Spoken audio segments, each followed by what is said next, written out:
justified terror which paralyzes needed effort to convert retreat into a advance. We face our common difficulties. They concern, thank God, only material things. The deep end with Aaron Lipscomb! What's up, everybody? Aaron here, and I got my compadre Zach as well on the back end here. How's it going? And at the top of the hour, I just want to say thank you so much for everybody that contributed feedback to the initial episode of The Deep End. I got a lot of feedback, actually, and it was all really, really great. And some of that I'll actually be touching upon in the next episode and after that as well. So thank you for understanding that this isn't the easiest type of podcast to do. It's definitely a different thing. And if you haven't listened to the first one, where I sort of give an introduction to the whole thing, give an introduction to myself, I suggest you do that. But just know that, you know, typically Zach and I especially, we're characters. We kind of do our other entertainment-based podcasts. Mm-hmm. And the nerves sort of go out the window because you kind of step outside of yourself and just allow yourself to be, you know, this zany thing. And you know you're not necessarily going to take that to the workplace, et cetera, et cetera, et cetera. So bear with me. Also bear with me that if you might notice I sound extra sexy right now, it's because I've been dealing with the flu all week long. But the show always goes on. I have got Dayquil right next to me, and we'll just chalk it up for what it is. This episode, we're going to discuss something else, carrying forward with the theme of transparency and topics that tend to be a little taboo in the sense that people don't really talk about them so much, but they're topics that exist everywhere. Last time we obviously talked about me. We talked about the themes of like depression and loss and stuff like that. Today, I have a guest. He's somebody that was very, very crucial to me growing up. I'm gonna make you feel like embarrassed for a second. This is my good friend Adam here. He's one of my oldest friends. Basically, he was somebody that taught me how important it was to be an example. You know, not necessarily to anybody in particular, but to everybody, because you never know who's out there looking for an example. Because the fact is, we all need them. And you don't know the people you come across. You don't know what kind of examples they have in their life, whether they're bad, good, lack thereof. So, I mean, whether you like it or not, you're an example for everybody you come across, right? And so that's the role that you played for me. And, you know, not to make you feel too bloated or big in the head or whatever, but it meant a lot to me. And even though we've spent some time not chatting, you know, you've always kind of been that role in my mind. So thank you for that. And he was the first person that I thought about when this topic came to mind. And it was the topic of faith. And I know not everybody can necessarily claim to follow a certain religion, much less Christianity or anything like that. But I think everybody can relate to the topic of mortality, a creator, et cetera, et cetera. And for me, I didn't grow up in a strong household of that. My parents, you know, didn't go to church. My dad was a pretty firm atheist, at least growing up, to the point where it was more than just, you know, biased or, you know, in the middle. I don't believe in that stuff. He was pretty downright cruel to anybody that believed in a God. You know, I think that was just kind of, that just kind of played with his personal demons that he had going on. You know what I'm saying? People that can be bitter, I guess. But I didn't have that. The best example that I had was my grandparents, and I would live with them off and on. And kids are impressionable. You grow up, you're taught a certain thing from people that were just taught a certain thing.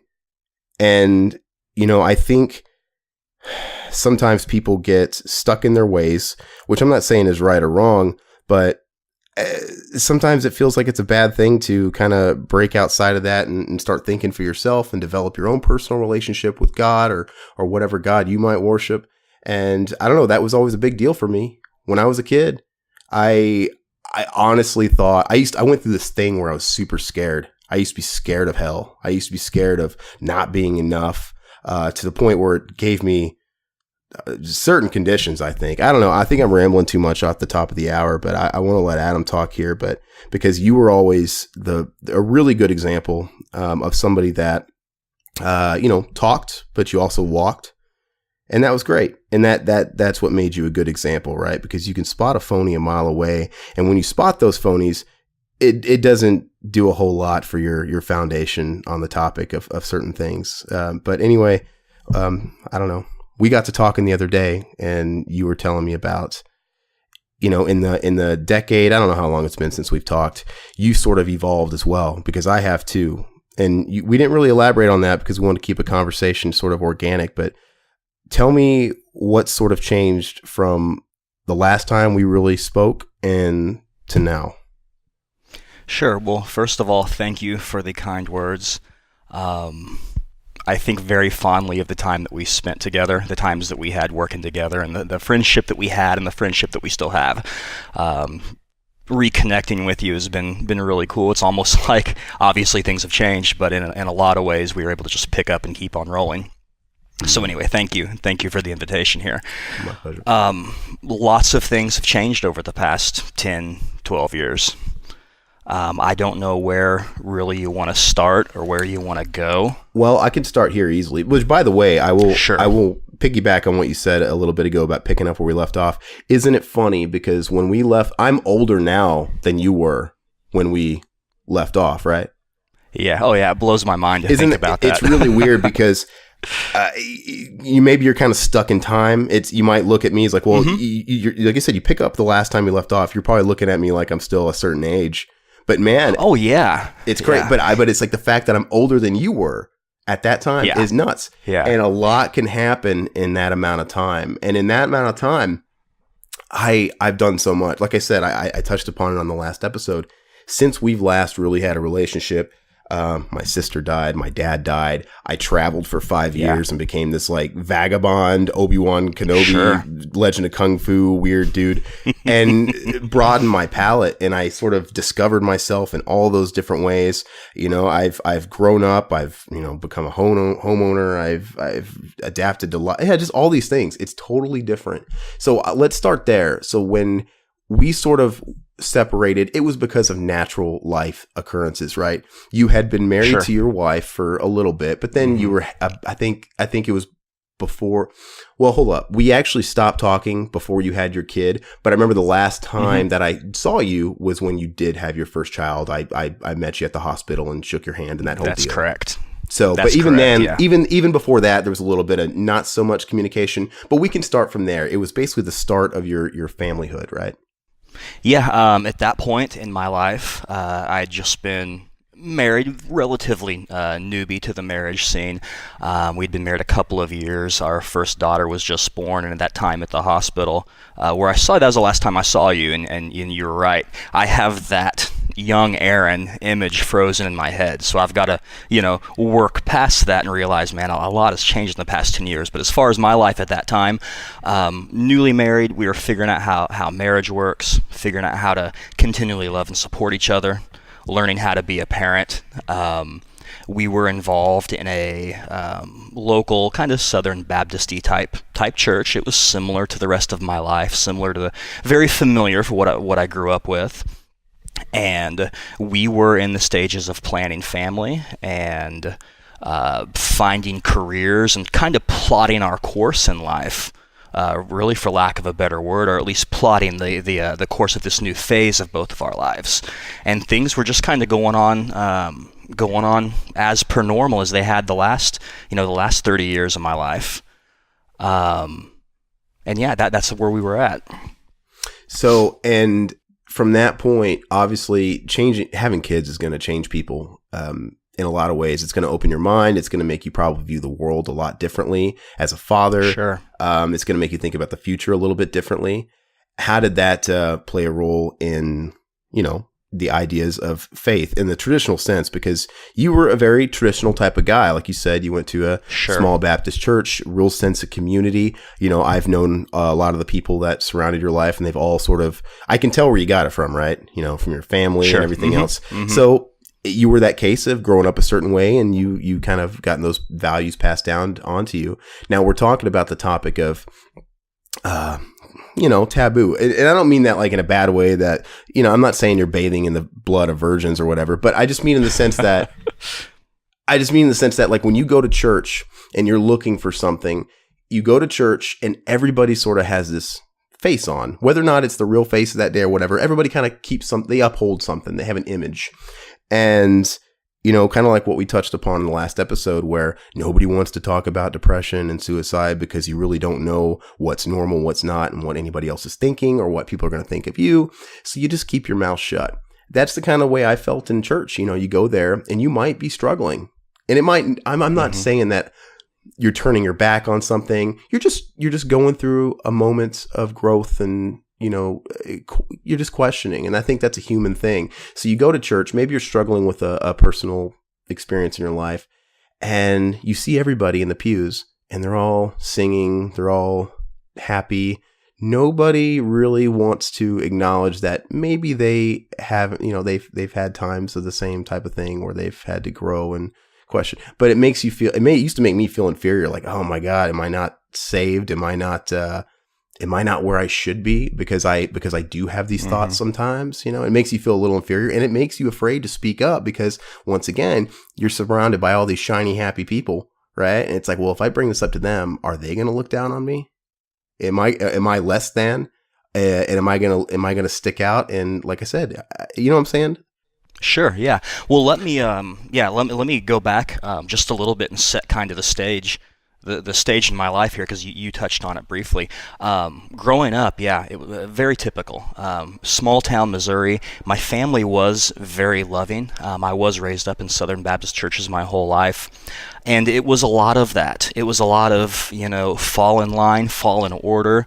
You know, don't question, just trust, just have faith. And there are real honest times that some things just don't make sense. There are times when you're questioning things internally, but externally you're supposed to put on that happy face. And yeah, so that was a big part of my life growing up, was being all around that. I always tried to be as transparent and honest as I could, but still everything was pushed through that facade, that lens of oh, we'll just have faith, it'll make sense. You know, sometimes didn't make sense, but my whole life was that, and I was raised up, it was very typical. But I'll tell you, you were talking about, you know, having the family and how kids change things. That was my life all the way up until the point where my daughter was about 3 or 4 years old, right?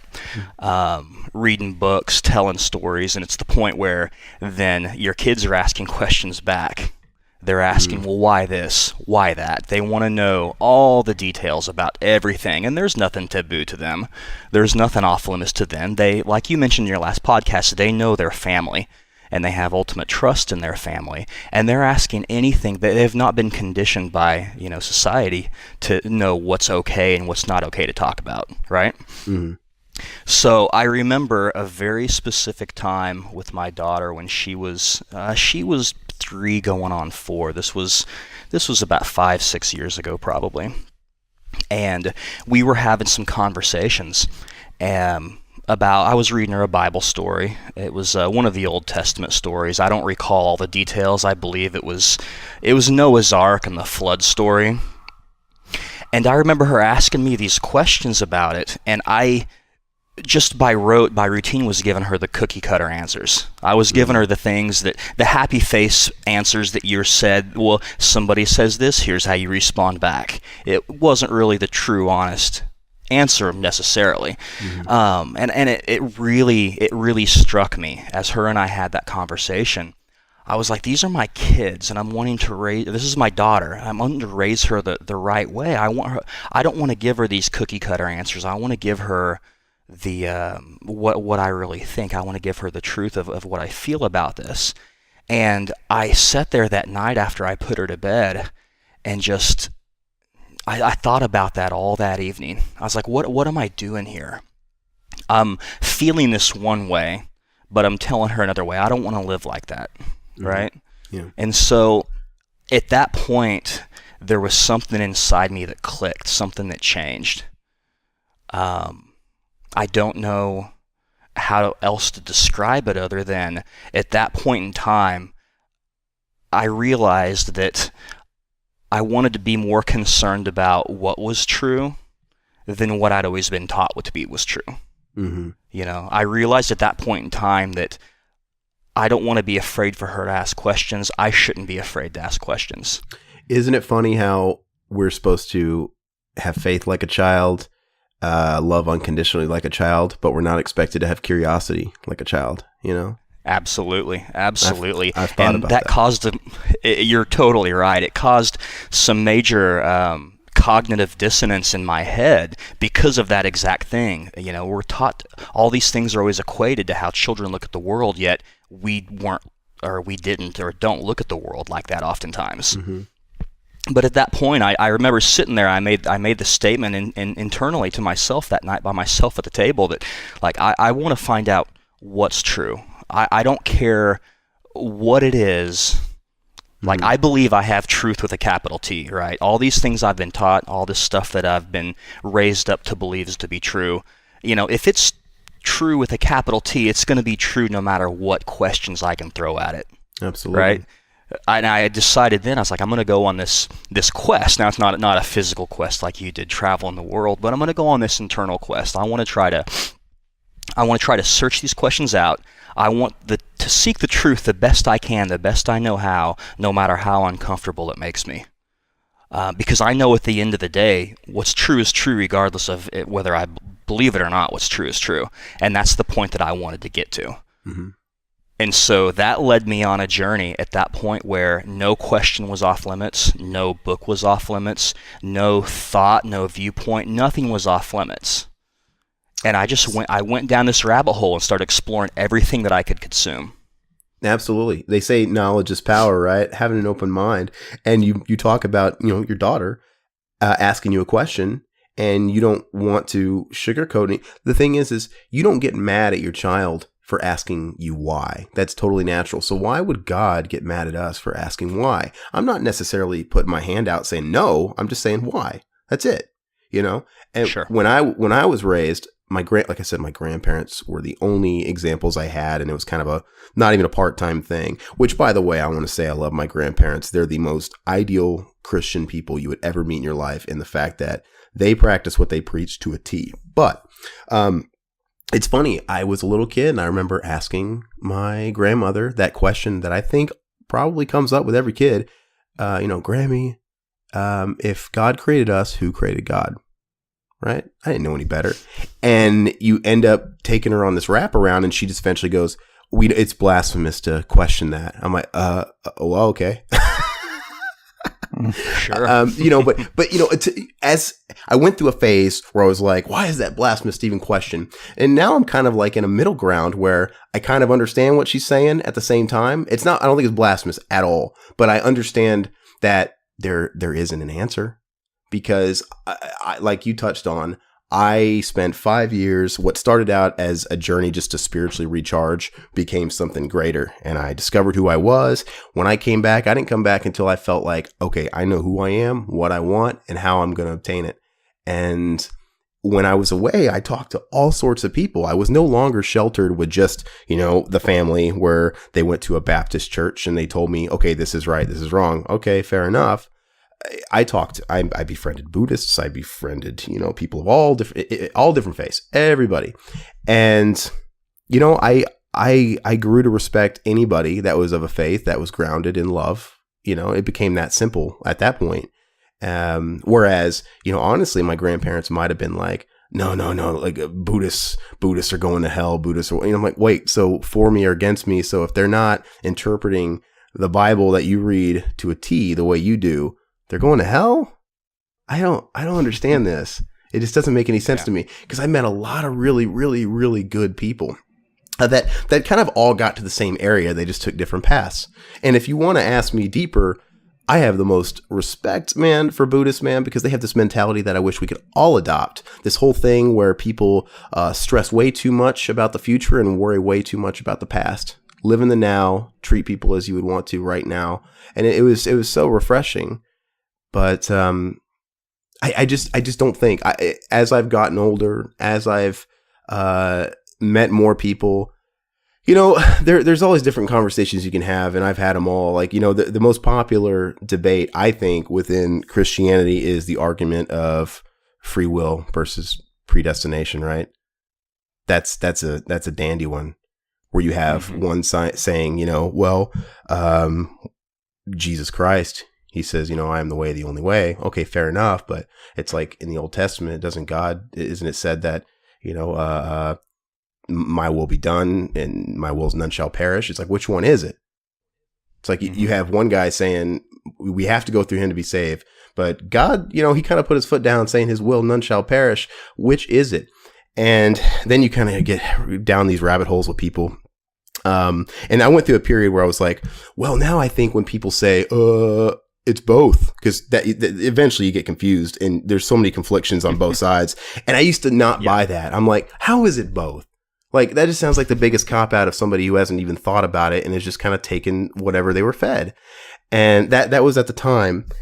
And, not to put down anybody, but man, I've tried having this conversation with my grandparents, the ones I mentioned. I'm not saying which way is right or wrong, but just acknowledging, because I actually went to school and I studied religions for a little while, which, by the way, my grandfather graduated from Bible college. So good luck going toe to toe with him on the King James Bible. He will destroy you on facts all day long as far as what's in text. So it's not about that, but I'm talking actual conversation, philosophical and all that deal. But when I even bring up translation issues, contradictions from one book to the other, if I even bring up the topic of universal salvation, as we're going to call it, right? The concept that, okay, well, I am the way, the only way, or none shall perish. Why can't it be both?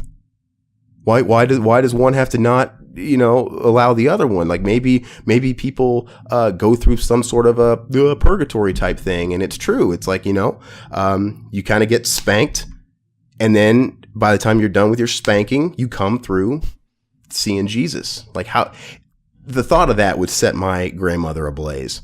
If I even bring that up, she'll just probably combust right in front of me. So I'm not going to do that to her poor heart. But, and that's kind of what I used to think, or I was open to. I was never like firmly on whatever train. I was just like, I had an open mind. I think nowadays, I think logic goes out the window, because I think it would be belittling, if you believe in God, to a God's greatness, to think that we can just figure it out in 8 hours of heavy conversation. Because what if, I know that two things don't make sense here on earth. It's like, okay, one guy says this, the other guy says this. Logically, they don't mesh. I could tell you to the cows come home, 1 + 1 = 3. And to us, that's never going to make sense. It will never be right. But who's to say that on God's plane, 1 + 1 can equal 3, and it would make total sense if we were there, So now I'm kind of open-minded in that regard, but go ahead and elaborate. So what do you think? No, I think that you bring up some very good points there. Those are the idea of those differing things that are said in the Old and versus the New Testament. The ideas of us being but ants to understand a human, such as humans are to God. Those ideas are very real things that lots of people have fought about and struggled over. And I think that you're right that 8 hours of study might not reveal all the secrets of it, but those were questions that I had when I led into my search, to my quest. And going back to what you said earlier, I totally agree that growing up, a lot of people would treat questions as blasphemous, and I don't think that's. I think as long as you come to it with a childlike curiosity and asking questions and just somewhat of a humbleness to it, I don't think that anybody should get too worked up about anybody asking questions. But all these things that you talked about are very true, and they led me to a point where I said to myself, well, all of these things, okay, all of these debates, all these arguments, all of these questions that we have, they all depend on Scripture, on the Bible, okay? Like, how do we know? Let's just cut all of that stuff. Let's just put all that stuff to the side for just a moment and say, well, how do we know that the Bible is true? Everything hinges upon what the Bible says. How do we know that the Bible's true? Mm-hmm. You look at that, and then you look at other religions that make claims that are just as big and just as important. I know people who are Muslim and people who follow other other belief systems that are in some ways diametrically opposed to Christianity, but they believe their claims just as much as I did or I do. Mm-hmm. So how do we know which one of those are true? Let's put aside all the other arguments for just a moment. All of it always comes down to, well, the Bible's true because the Bible says it's true. Mm-hmm. It comes down to faith. It comes down to faith arguments of, well, I just have to have faith. When something doesn't make sense, I just have to have faith that it's true. Mm-hmm. And those, as I moved forward, those arguments became more and more hard to swallow because, all of these claims can't be true at the same time. They have things that contradict each other. These claims that different religions make, they can't all be true, but they can all be wrong, for example. So that led me to ask some pretty serious questions about, like, is faith a reliable pathway to truth? Because I can have faith that something's true, but if I don't have other things to back that up, how is that claim any different than what somebody of a different religion claims? Mm-hmm. I think faith transcends some words on a page. It's like you said. So wait, we're brought up to believe that anybody who is not a Christian is going to hell? What? Excuse me? And it's like the conversation of free will, predestination, we have a choice. Okay, so if you believe in predestination, if God has a plan, are you saying everybody that grows up practicing Buddhism is going to hell? They're just destined. That's the way they were destined. They were destined to grow up where they grew up. They were destined to have the influence that they were destined to, and they were destined to burn in an eternal lake of fiery brimstone, all that good stuff. None of that adds up to me. And I agree. None of that like what? Like, why are we so chosen? This makes no sense. So, but I think faith is going to transcend what's on a piece of paper, because think about it. I mean, you just got to get logical about it. These were some Dead Sea Scrolls of I don't know how many transcriptions and copies from back in the day that we found, and that, which, by the way, we got rid of some of those books, right? Some of those, we don't need that. We don't need those apostles. They're just sort of retreading steps. Are we supposed to put all this faith into King James? Who do we have faith in? And some of these people don't have the best track record. And then even then, King James aside, they didn't have Kinkos. He had his people copying that stuff by hand. And you know what? Back then, I'm pretty sure there was people that hated their jobs too.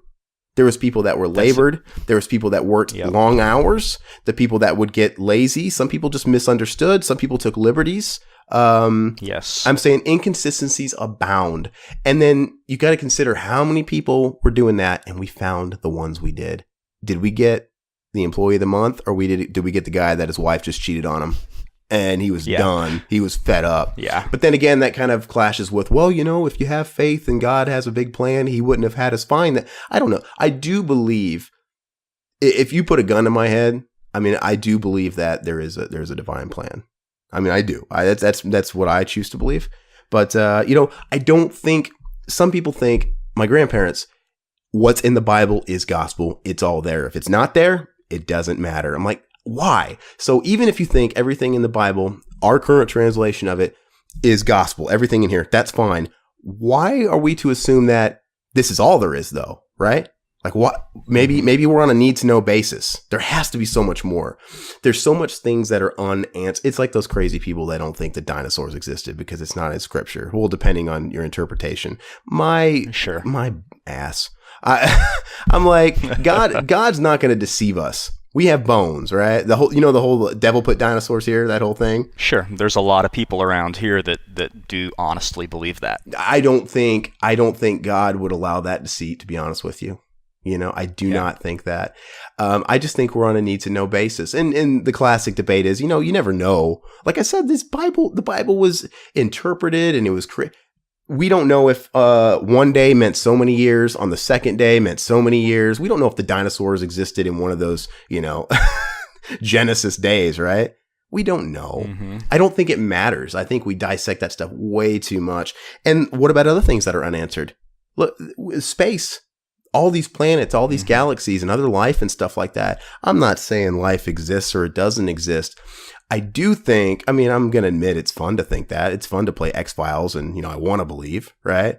It's weird to think that we live here and we have all this out there and to think that we're the only thing going. That I think that would be foolish to assume that too. And that doesn't mean it's blasphemous just because we haven't interpreted that in any sort of scripture. Like, how do we know? This is me becoming Mulder and just having fun with this, but how do we know that in a far off galaxy that we can't reach? It's funny how, it's funny how we don't have proof of certain things, but yet we know all this stuff exists. Like, we can't visit it. With faith, you need to see. A lot of people need to see to believe. But there's a lot going on in outer space that we know to be true science-wise, but we don't visit it. So that's always been a funny contradiction to me. But who's to say on a far-off galaxy that we have no dreams of ever reaching, there's not a parallel Earth, another planet, where God is also working his magic over there. And he's telling them their set of rules. Like, look, here's your need-to-know basis. You know what I'm saying?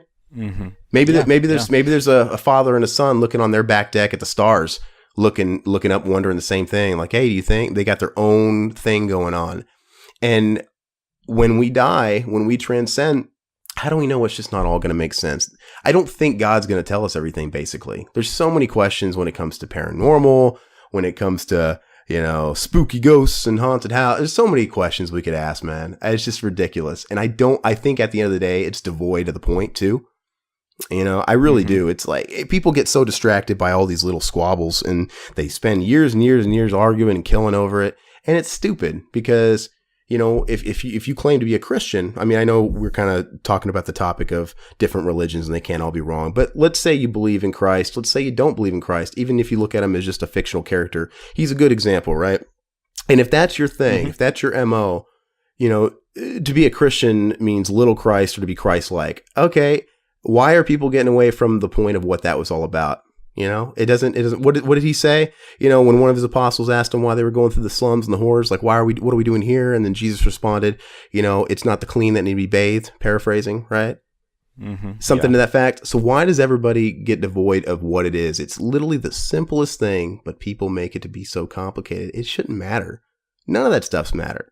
So when you ask me, what do I believe in? Do I believe, we're all going to eventually have salvation and be in a kingdom of heaven, including Hitler and the people that murder children and rape children? That's what sets people on fire. Like, are you kidding me?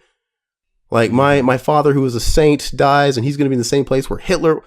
You know what? I'm just saying, if you subscribe to that belief system, sure, it doesn't matter. I don't think it should matter, but anyway. No, I agree. I think the thing that we both here can definitely agree on is that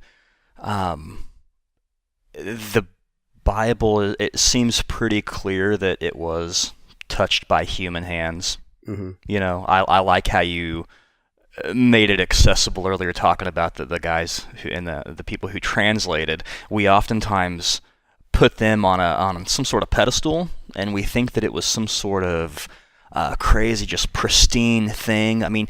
But these were just guys that were doing a job. And it was a respectful job, right? But they had all the same things that we had. They wanted to get home and see their family. You know what I mean? They might not have had the best day. They, like you said, the employee of the month, that was a really good analogy there. But the fact is that it's through time, it's been very touched by human hands and shaped by human hands.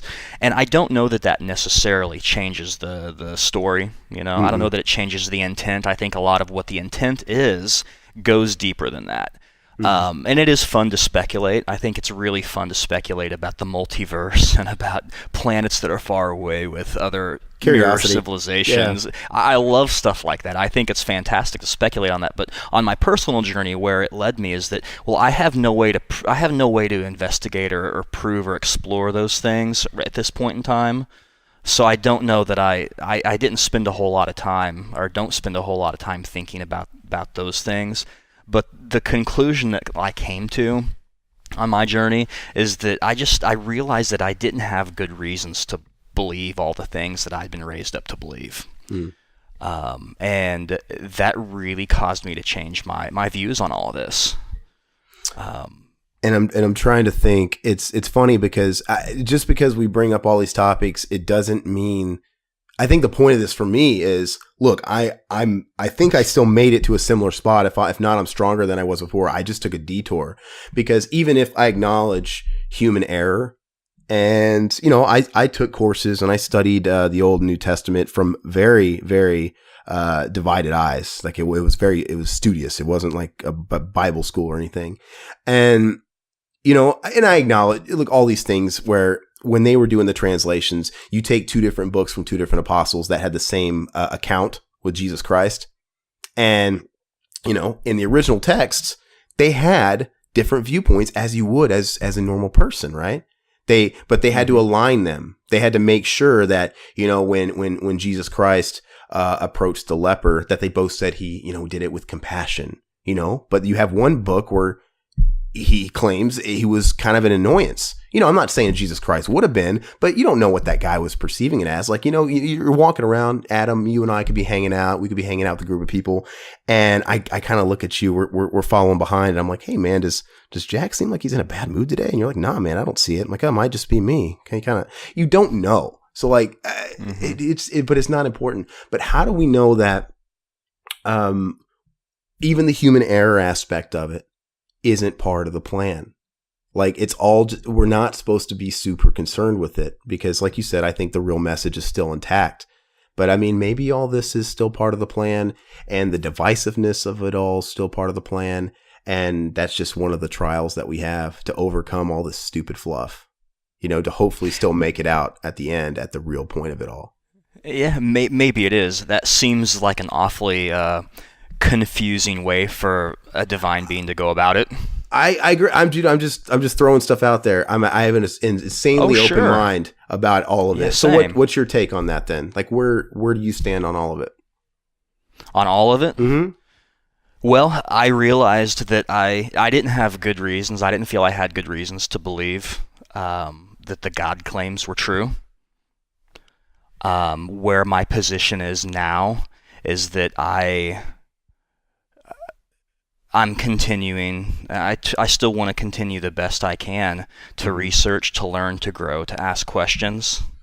But I am not convinced that like I said, the God claims are true, that the Bible is necessarily the only way, truth, and the light. I'm not convinced. I mean, you don't choose what you believe, right? You're convinced that something is true or that it's not. I can't just get up and wake up one day and say, I believe X or I believe Y. You're convinced it's true. And at the end of my journey that I mentioned earlier, that was spurred on by the conversations with my daughter, I realized that, I didn't feel convinced, or I didn't feel there was sufficient evidence to believe that these things were right.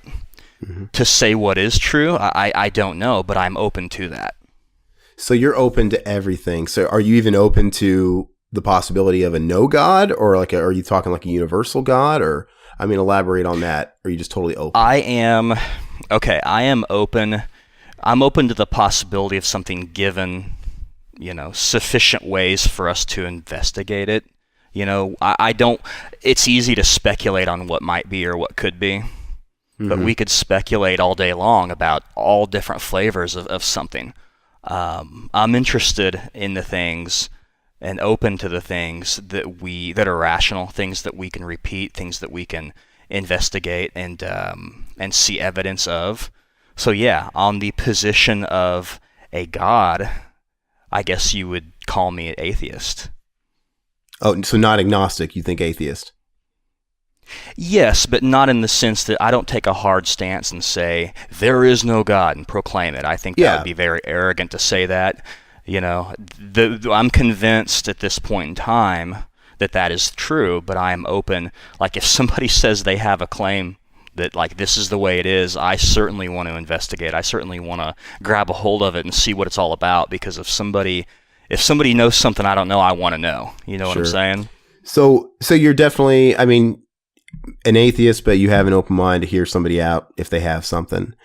So this is kind of going a little left, but so with that current stance, have you examined all the other different theories and like scientific theories? What's your idea of how creation occurred? Whether it be the Big Bang Theory, whether it be in your status on evolution, like where do you hover?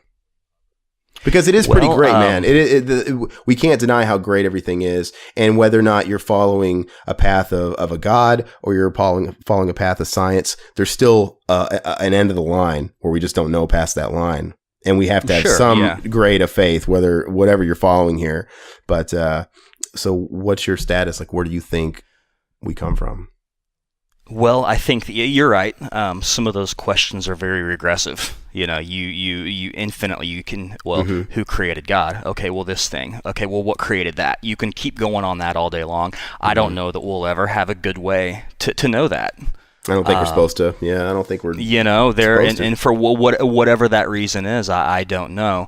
The things that you mentioned there, those are separate things. You know, there's the creation of the universe, and then, you know, evolution you mentioned. Those are two, I view those as two separate things. I mean, they are. It's obvious. I think it's obvious that evolution does occur.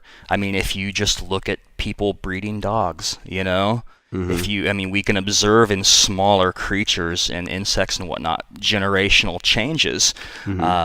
We see those things occur, and normally where people butt heads on it is the scale at which they occur. You know, given enough time, things can change to where they eventually resemble something different. When a person has a viewpoint that the world is only 6,000 years, obviously there's not the time there for those changes to occur. So, and then you get into the macro and micro evolution and different debates on, you know, on different ways that it might have occurred. But as far as, you know, the creation of the universe, the Big Bang, I don't know where. I don't know what happened there. You know, I don't think we have a good way to tell that for sure. I think that, you know, the science that we have today, when we trace it back and we step back, you know, the Big Bang is probably the best explanation that we have. Is it the right one? Well, we don't know. Is it the best one that we're going to have 50 years from now? Maybe not. But then again, it's like even that first piece of matter came from somewhere. Where did that come from? You know, it's still that infinite question. Sure, it's a very tough thing, and I'm definitely not a theoretical physicist. I think it takes a big man to admit, like, I don't know, because I'll be the first guy that says that too. Like, I don't know. If you're asking my opinion on certain things, like, I could tell you where my heart leans towards, but I'm like, I don't know. I'd be an idiot to claim that I know, because I don't. I agree. But I really do. And you know, my in the households that we grew up in, I can't speak for like your family.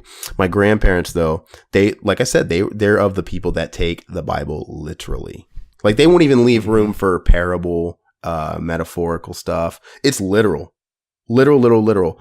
And which also kind of blows me away. It's like, well, you know, there's the human error aspect of it. But maybe my grandfather and people like that are coming from an angle of, you know, those people were touched by God, right? Working through God. Fair enough. So I went through a period where I'm like, when I was traveling and stuff like that, I'm like, okay, wait. Now, the concept of Jonah and the whale, Noah and the ark, this stuff is starting to sound like I'm not saying that there's not a meaning here, but this doesn't have to be real. Like, did this really happen? Or is this metaphorical for something?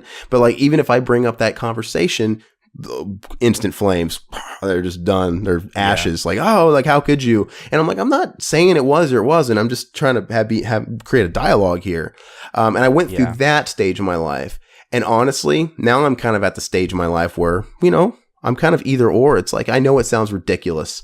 The concept of an ark, the whole earth getting flooded, and Noah putting, you know, two of every, the whole deal. It's like, it sounds like a fantasy story. But at the same time, then there's something that contradicts the other side. I look at the sky and I'm like, well, you know, the sky is pretty incredible. Space is pretty incredible. The only reason we're not, you know, scoffing at a concept of stars and the sun is because we're spoiled by it. It's here every day, and it's in our history books because we can see it. It's in our science books. But let's just for a second imagine that none of this above our head existed. There was no sun. And let's say we lived in that alternate universe, and I looked at you and I said, oh yeah, you know, I read in the book that back in the day, there used to be a big ball of fire in the sky, and it used to provide all this energy. And you'd be like, you're shitting me. Shut up. Because that sounds just as radical and crazy as Noah and an ark. I think it does. So when I think of things in terms of that, I'm like, okay, so maybe. Maybe you did. Maybe it did not. Maybe it did. I'm totally open to both now. It's whatever. But no, it's funny. People don't think about the greatness that's above us. We just forget about it. I'm like, man, you guys nitpick these things in a book, but you don't like this stuff above our heads, dude, is way more fascinating than somebody building a giant ship, in my opinion. You know, and it's like, oh, we put 2 of every animal on it. Who's to say how many animals were in existence then? I mean, this is like with the concept of evolution, things might have grown since then. We don't know, there's no way to put a real year on that stuff. I'm saying the sun above us, the fact that we can see Mars on some nights, and the fact that we have these black holes and different galaxies, dude, that sounds way more science fiction than any of that other stuff ever could. And the only reason nobody scoffs at it is because it's there and we're numb to it. And we understand it too.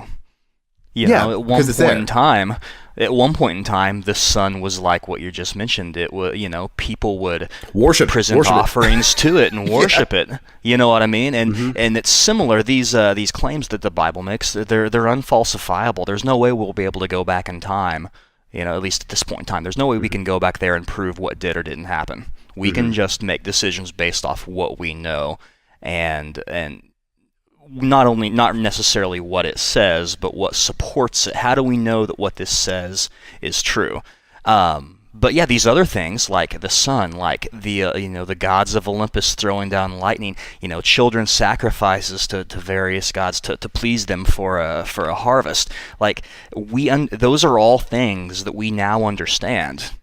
The sun, the sky, the planetary alignment, and so most of that fantastical stuff around it has fallen away, and unfortunately it's never going to be the case with some of these stories. And you're right that people get really worked up about it. I think that what I've noticed now in my time, whenever I do get in discussions with people about my viewpoints, I've noticed that, and I did this too. I definitely did this when my time growing up in a Christian home and as a Christian, is that they and me at the time would wrap up that identity wrap up those beliefs in my identity. Like that's who I was. And so when somebody would criticize it, they were criticizing me. And I think with your grandparents and with many people who are that fundamentalist, and even ones who aren't as fundamentalist, there's nothing wrong with criticizing ideas. Bad ideas need to be criticized. But whenever somebody has that wrapped up in their identity, it's really easy for it to be taken as a personal attack. And it's hard for them to separate the two. Absolutely. And because of that, it's really hard to have a constructive dialogue with people whenever they clam up because it's well, you're attacking me. It's like no, I'm not. I'm asking these questions. Let's talk about this stuff. Let's have a dialogue here. And so anyway, I think that happens oftentimes. Oftentimes with people. And I think you're a testament to, like, you would think that just because you might think a little differently than you did, say, 10 years ago, it doesn't mean that it affects the kind of person you are, right? Some people say, well, you need this as a crutch to be good to people. And you're a testament to saying, hey, no, I don't. Because you seem like the same exact person, right? Good-hearted. Yeah, I am. Treat everybody as anything. Exactly. And you mentioned it earlier. You in your travels around the world, you met a lot of people who believe totally different things than you, raised from totally different cultures, and they're just good people, And that's the same thing with me. Like, my viewpoints, my life has drastically changed from 10 years ago. But I'm still the same guy, and I will go as far to say, if anything, I'm in way better shape now than I was 10 years ago. The anxiety that I used to have, the fear that I used to have of taking the wrong step or doing the wrong thing, all that's fallen away. Whenever I came to a point in my life when I realized, hey, there could be something else after this. There might be something else after this. I don't know, but what I do know, without a doubt, is I have this time now. It may be another 5 years, it may be another 50 years. All I know is that I have this right here, whatever this time looks like. I'm going to make the most of it. Absolutely. And I will argue that as those previous beliefs fell away, like there was a lot of fear at first. There was a whole lot of fear because my life was in upheaval. I wanted nothing more than these comforting parts. Not all of what I was raised up to believe was comforting. There's a lot of the fear of hell and the devil being in every corner and things like that. But as those beliefs started to fall away, yeah, I was scared. It was comforting to think, well, there's a God that has us all in his hands, and whenever I'm done here, we're just going to go to heaven. It's like you're going onto the battlefield without any armor. You're Pretty much, but everything's going to be okay. So when those started to fall away, yeah, it was scared. It's kind of like stages of grief almost. Mm-hmm. I was scared at first. I had a hard time accepting it at first, and then I got angry. I was really upset that I felt I had been deceived all these years. And then after that point, I came to, an acceptance where I'm like, hey, you know what? My parents love me. The people in my life were doing what they thought was best. They believed these things, and they wanted nothing and still want nothing but the best for me. And I'm like, and I could appreciate that, and I love them. But as time went on, I realized, I'm still the same guy. Mm-hmm. Like, I'm still not going to go out and murder and rape and hurt people. I didn't do those things before, and I didn't do them now because that's not what I don't want to do that. And the added bonus of, like you said, the anxiety fell away. The irony is just so great of how we used to sing these songs about how, my chains are gone, I've been set free. Like, I didn't really feel that those things happened until I shed my previous beliefs. That's really good picture you painted there. That makes sense. It really did. I thought that they were free before, but they weren't, because whenever I realized this is all I've got, I'm going to live it to the best I can. When I realized there's not a second chance, that there's not a do-over, that I can just kind of trot through life and just kind of skate by because it's just a warm-up anyway, it gave me a much greater sense of urgency. And I'm incredibly thankful and very, very gracious for that, because I love my I feel like I give my family more of myself. I love my family more because I don't want to lose any time with them. Yeah. I don't want to lose out on anything. It's part of your evolution regardless, man. And I was actually going to ask, you kind of touched on it though yourself when you were talking about, it doesn't mean I'm going to go out and kill people. I'm not going to rape people. I'm not going to do all these horrible things that I never would have did before.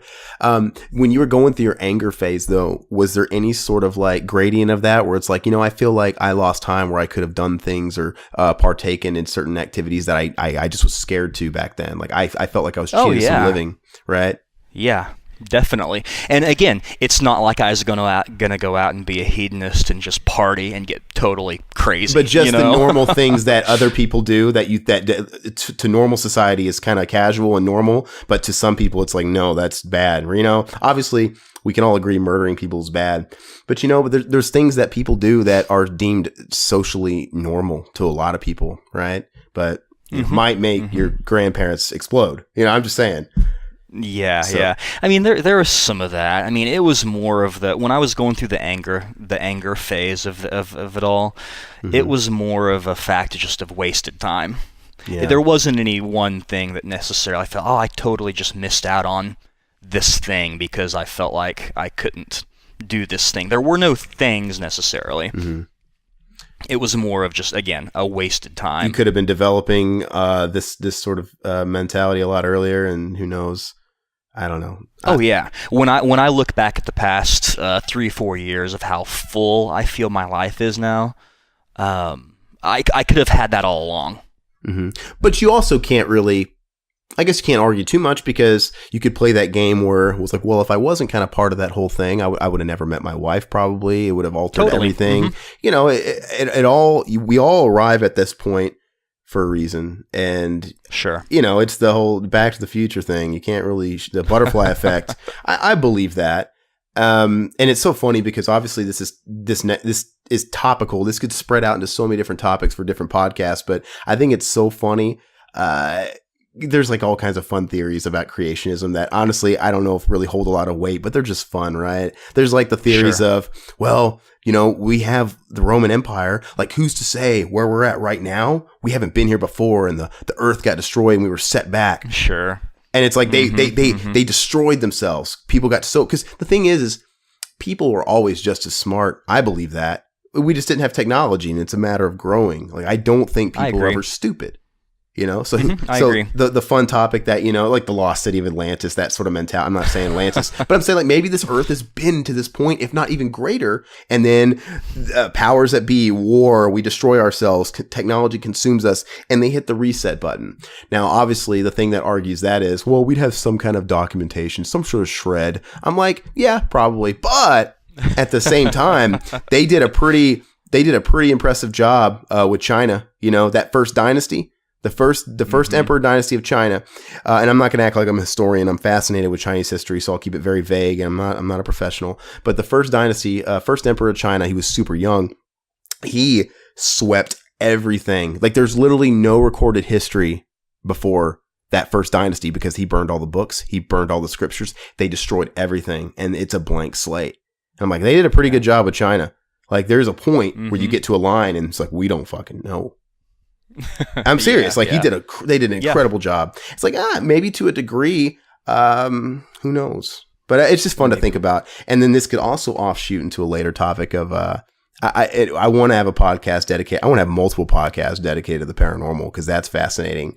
Because it's like, you know, if somebody was an atheist, how do you explain certain phenomenons of, because I could tell a bunch of stories. Do you remember the story, if you listen to the first podcast, where I was talking about my father passing away, and the gentleman that used to work with him came to the service? Ray? Yeah. Yeah, Ray. Did you know Ray?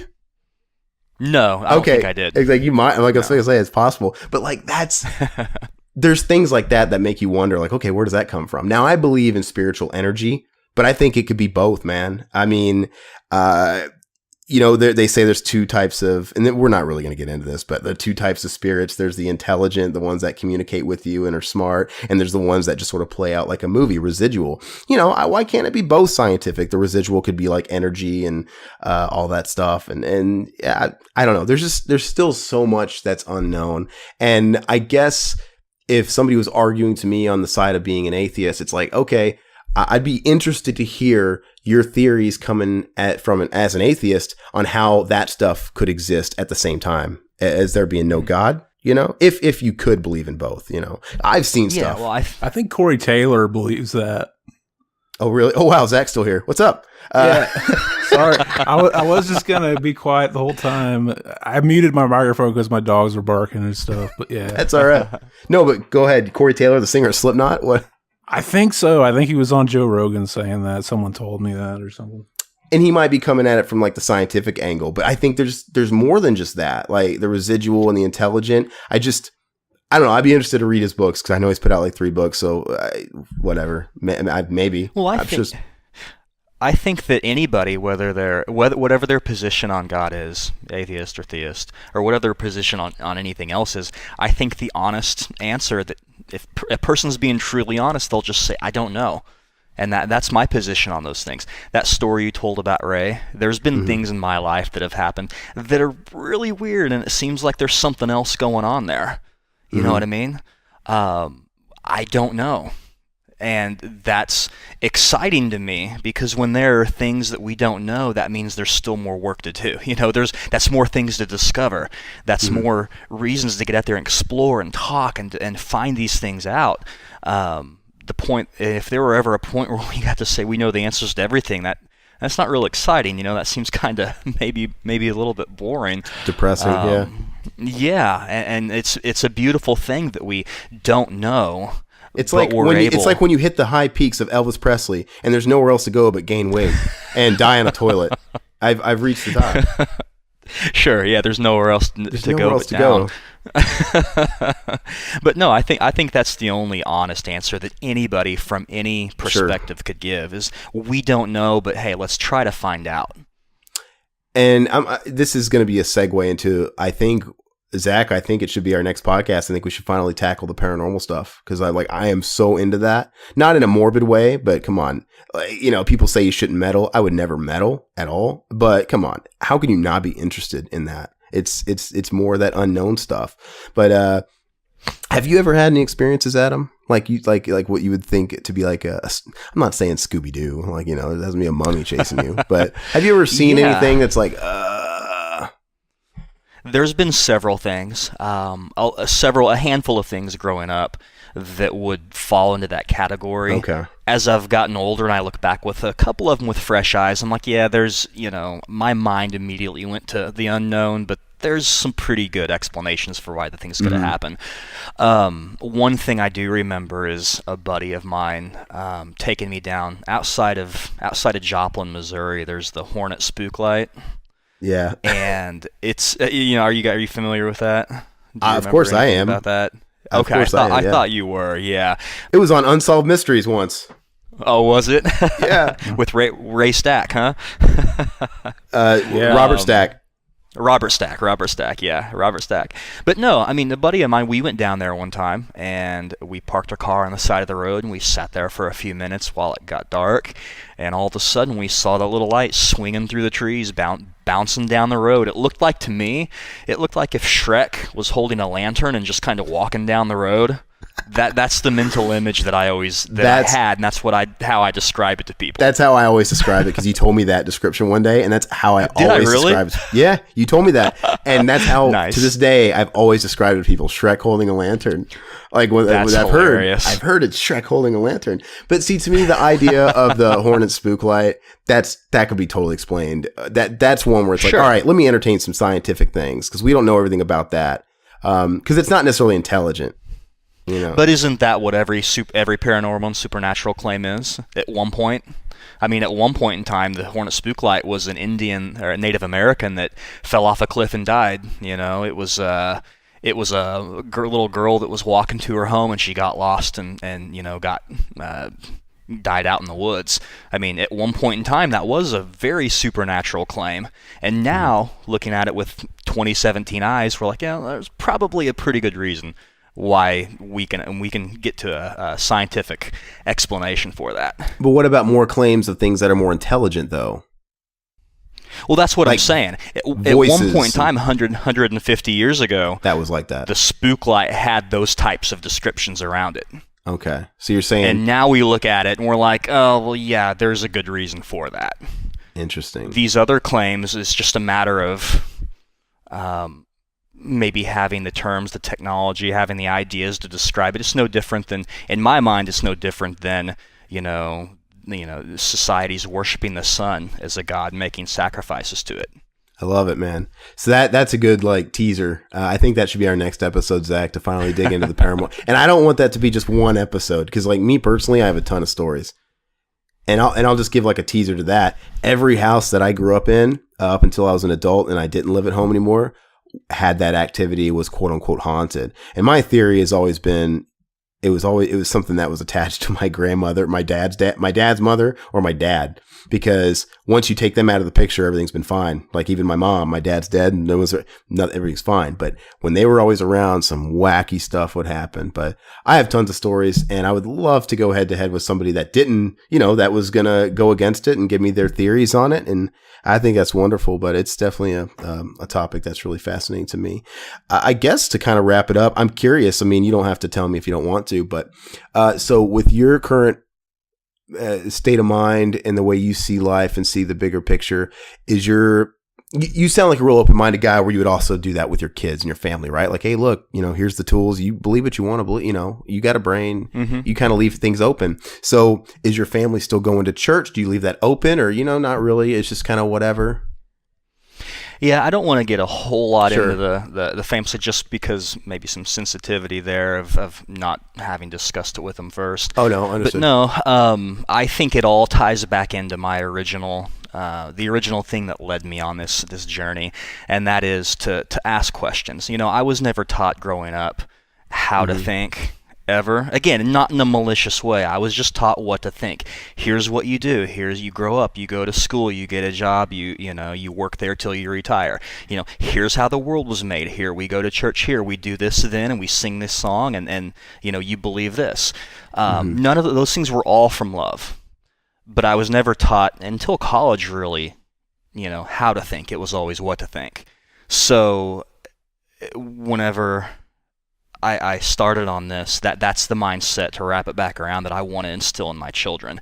I am confident that they will find that they're smart, that they're going to seek and find the truth, and I want to equip them to be able to do that. I don't ever want to lead them to one way, to how I feel or how anybody else feels about a certain subject. I want them to get there on their own. It's so much more valuable anyway, whether they are in line with me or not. Oh, definitely. Even if they agree or disagree, it's completely different, because it's valuable, it's personal, it's something that they have come to the realization of, and it's something that's going to be much more real in their life and much more honest in their life. That's something that I think, honestly, anybody can relate to. If I don't care if you're a Christian or a Buddhist or an atheist, I think that's the way everybody should approach things. Like, you know what? Even if all you can do is practice what you're preaching personally, whatever that is. But, give your children the tools, but have an open mind. I would never, ever, ever want to shelter my kids. And, I whatever I believed, I would live that. I would be an example. But you know what I mean? Mm-hmm. I wouldn't want to be a hypocrite. Yeah. I would want to be true to myself, but I would obviously want to let them have a mind of their own and endorse them. Believe me, sure. I want everybody to travel. I wish everybody could travel the world and just see outside of their little fishbowl, right? It's nothing but beneficial. I would be the first one to be like, hey, after my kids graduate high school, like, hey, I'm going to send you on that European backpack trip. You know what? You might get sold into the sex trade. You might become a total travel whore. I don't know what you guys are going to do, but you know what? You need to go out and live life and get in. You know what I'm saying? I wouldn't be afraid. Like, go live life. And hopefully I would have raised them to make good decisions for themselves, but I would never want to shelter anybody. And I guess to wrap everything up, because I think we're doing pretty good on time, Zach, I do feel like we didn't let you talk much. Did you have any final words to wrap it up, that anything that you can take from it? Because I don't know your background in this, man. I was just interested. It was entertaining to listen to. I forgot I was even on the show for a while. It's the way I like it. I'm just kidding. Yeah. I don't even know why you needed me here. Man, you're my backup, man. And you never know what you're going to bring to the table. And, Adam might have got stage fright and you might have had to pull out a song and dance. Stage fright or not, song and dances are never a bad thing. They're not. Zach's naked right now and he just won't tell us. But so you had no input on this, or you choose to remain quiet? I could. Well, keep in mind that we have about, let's say, 5 minutes. Is there anything that you can drag that's not huge? That's not going to take us past that point? I was never forced to go to I love putting him on the spot at the end. Can you hear me? Yeah, I can hear you. Okay. I just love putting you on the spot. Yeah, I was never forced to. I've never been super religious. I think there could be a God, like, I guess agnostic or whatever. Yeah, and that's, to me, the most human response ever. It's been awesome. I've appreciated this conversation. It's been awfully therapeutic. And especially, like I said, coming from somebody that I look up to as much as I do you, Sir Adam. Thank you.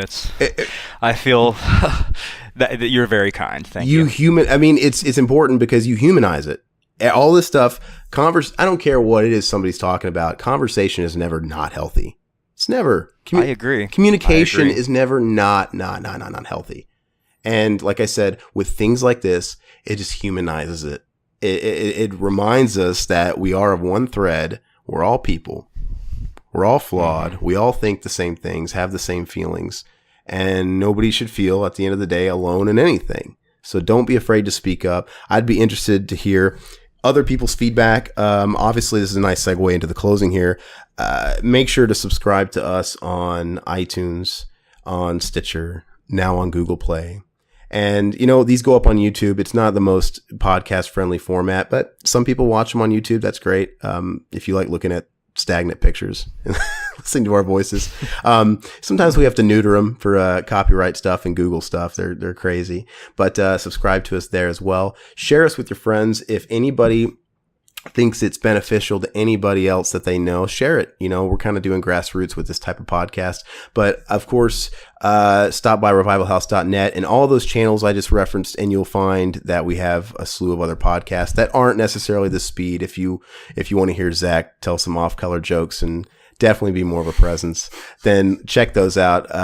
Entertainment based. And you can also subscribe to the revivalhouse.net feed on iTunes and Google Play and Stitcher and all that stuff. Where basically, if you want everything we have to offer, it's all going to show up in that feed. But that's all I got for now, and I want to thank you again, Adam. I appreciate it, man. You're still my Superman. You're always going to be my Superman.